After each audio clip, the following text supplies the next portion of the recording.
नमस्कार दोस्तों, मैं किस्साबाज वाला लेकर आया हूँ विश्व विख्यात लेखकों की कहानियों का गुच्छा। दोस्तों, अगर हमारी कहानी आपको पसंद आए तो इसे लाइक, सब्सक्राइब और शेयर जरूर करें। तो आइए बिना देर किए शुरू करते हैं आज की कहानी। कहानी का शीर्षक है कश्मीरी सेब।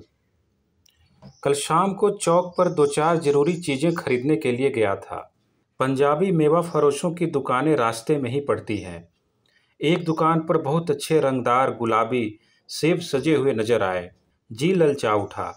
आजकल क्षितिज समाज में विटामिन और प्रोटीन के शब्दों में विचार करने की प्रवृत्ति हो गई है।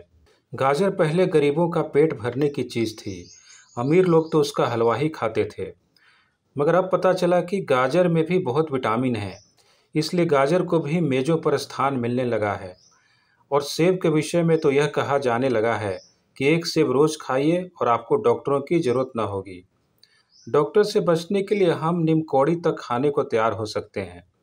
सेब तो रस और स्वाद में अगर आम से बढ़कर नहीं है तो घटकर भी नहीं। हाँ, बनारस के लंगड़े और लखनऊ के दशहरी और बम्बई के अल्फांसो की बात दूसरी है। उनके टक्कर का फल तो संसार में दूसरा नहीं है। मगर उनमें विटामिन और प्रोटीन है या नहीं, है तो काफ़ी है या नहीं, इन विषयों पर अभी किसी पश्चिमी डॉक्टर की व्यवस्था देखने में नहीं आई। सेब को यह व्यवस्था मिल चुकी है। अब वह केवल स्वाद की चीज़ नहीं है, उसमें गुण भी है।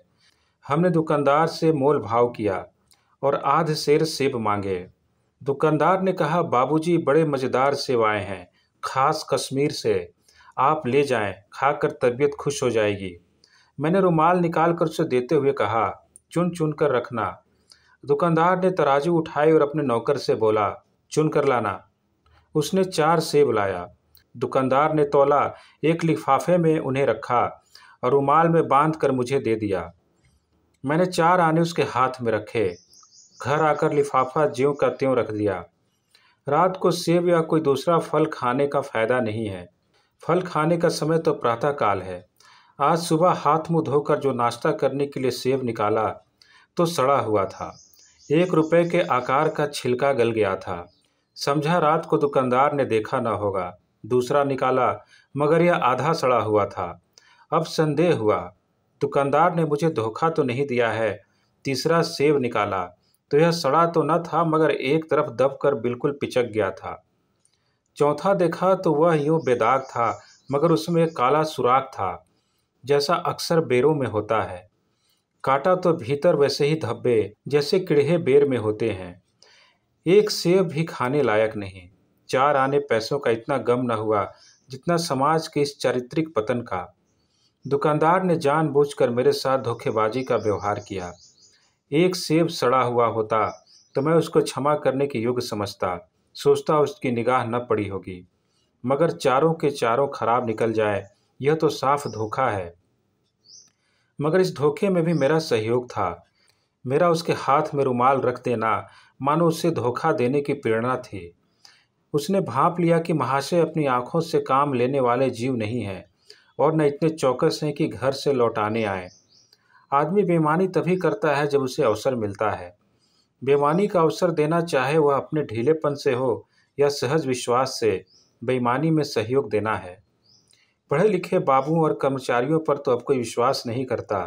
किसी थाने या कचहरी या म्यूनिसिपैलिटी में चले जाइए, आपकी ऐसी दुर्गति होगी कि आप बड़ी से बड़ी हानि उठाकर भी उधर न जाएंगे। व्यापारियों की साख अभी तक बनी हुई थी।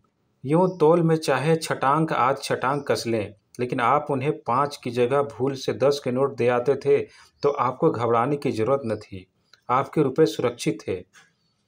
मुझे याद है, एक बार मैंने मुहर्रम के मेले में एक खोंचे वाले से 1 पैसे की रेवड़ियाँ ली थी और पैसे की जगह अठन्नी दे आया था। घर आकर जब अपनी भूल मालूम हुई तो खोंचे वाले के पास दौड़ गए।